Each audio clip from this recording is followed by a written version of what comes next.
नमस्कार। आज हम जानेंगे 23वें श्लोक का अर्थ। विषय भोगों को काम क्रोधादि के निमित्त से दुख के हेतु बतलाकर अब मनुष्य शरीर का महत्व दिखलाते हुए भगवान काम क्रोधादि दुर्जय शत्रुओं पर विजय प्राप्त कर लेने वाले पुरुष की प्रशंसा करते हैं। श्लोक 23। शक्नोति हैव यः सोढुं प्राक् शरीर विमोक्षणात् कामक्रोधोद्भववेगं सयुक्तः स सुखी नरः। श्लोक का अर्थ।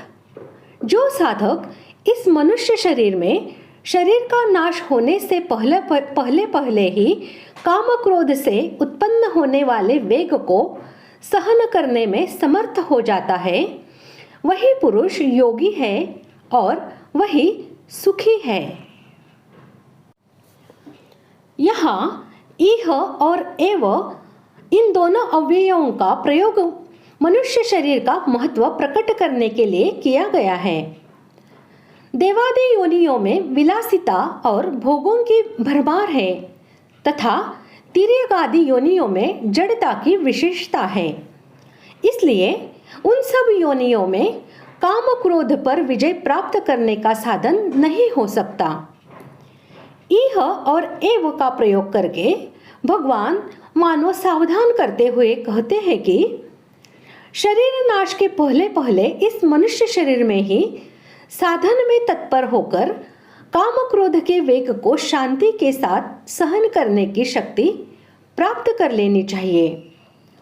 असावधानी और लापरवाही से यदि यह दुर्लभ मनुष्य जीवन विषय भोगों के बटोरने और भोगने में ही बीत गया तो फिर सिर धून कर पछताना पड़ेगा।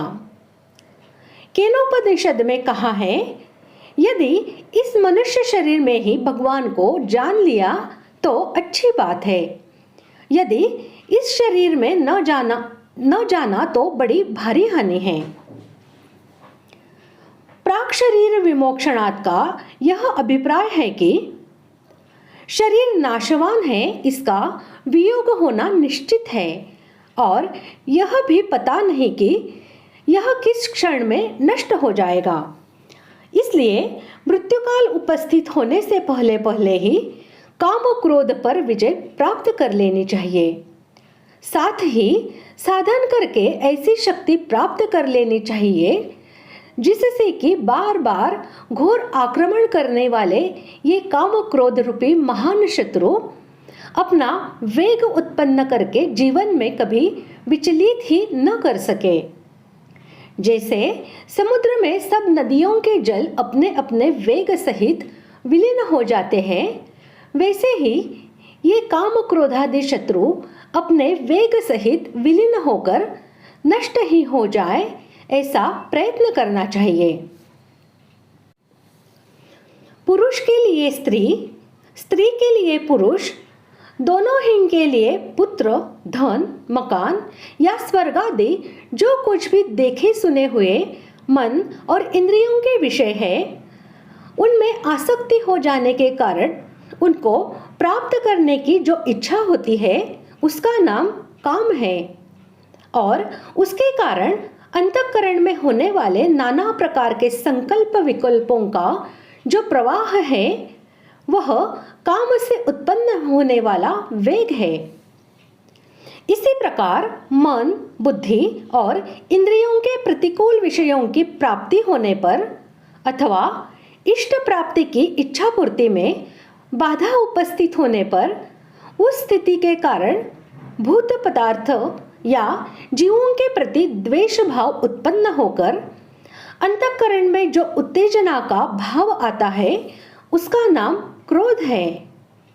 और उस क्रोध के कारण होने वाले नाना प्रकार के संकल्प विकल्पों का जो प्रवाह है वह क्रोध से उत्पन्न होने वाला वेग है।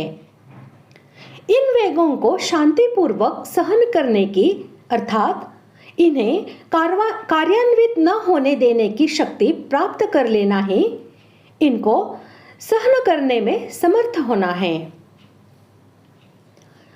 बार बार आक्रमण करके भी काम क्रोधादि शत्रु जिसको विचलित नहीं कर सकते, इस प्रकार जो काम क्रोध के वेग को सहन करने में समर्थ है, उस मन इंद्रियों को वश में रखने वाले सांख्य योग के साधक पुरुष के लिए ही युक्त विशेषण दिया गया है। संसार में सभी मनुष्य सुख चाहते हैं, परंतु वास्तविक सुख क्या है और कैसे मिलता है, इस बात को न जानने के कारण वे भ्रम से भोगों में ही सुख समझ बैठते हैं, उन्हीं की कामना करते हैं और उन्हीं को प्राप्त करने की चेष्टा करते हैं। उसमें बाधा आने पर वे क्रोध के वश हो जाते हैं, परंतु नियम यह है कि काम क्रोध के वश में रहने वाला मनुष्य कदापि सुखी नहीं हो सकता। जो कामना के वश है वह स्त्री, पुत्र और धन मान आदि की प्राप्ति के लिए, और जो क्रोध के वश है वह दूसरों का अनिष्ट करने के लिए भांति भांति के अनर्थों में और पापों में प्रवृत्त होता है। परिणाम में वह इस लोक में रोग, शोक, अपमान, अपयश, आकुलता, भय, अशांति, उद्वेग और नाना प्रकार के तापों को तथा परलोक में नरक और पशु पक्षी, कृमि कीटादि योनियों में भांति भांति के क्लेशों को प्राप्त होता है। इस प्रकार वह सुख न पाकर सदा दुख ही पाता है। परंतु जिन पुरुषों ने भोगों को दुख के हेतु और क्षणभंगुर समझकर काम क्रोधादि शत्रुओं पर भली भांति विजय प्राप्त कर ली है और जो उनके पंजे से पूर्ण रूपेण छूट गए हैं, वे सदा सुखी ही रहते हैं। इसी अभिप्राय से ऐसे पुरुष को सुखी कहा गया है।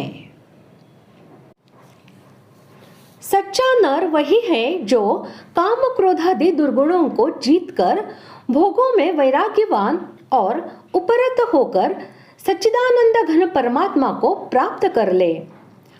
नर शब्द वस्तुतः ऐसे ही मनुष्य का वाचक है, फिर आकार में चाहे वह स्त्री हो या पुरुष। अज्ञान विमोहित मनुष्य आसक्तिवश आपात रमणीय विषयों के प्रलोभन में फंसकर परमात्मा को भूल जाता है और काम क्रोधादि के परायण होकर नीच पशुओं और पिशाचों की भांति आहार, निद्रा, मैथुन और कलह में ही प्रवृत्त रहता है।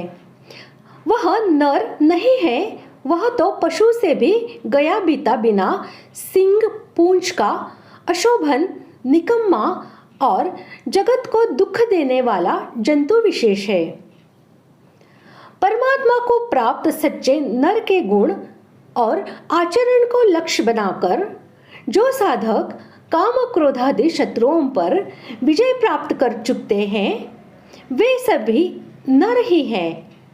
इसी भाव से यहाँ नर शब्द का प्रयोग किया गया है। इस प्रकार आज हमने 23वें श्लोक का अर्थ जान लिया है। अगले भाग में जानते हैं 24वें श्लोक का अर्थ। धन्यवाद।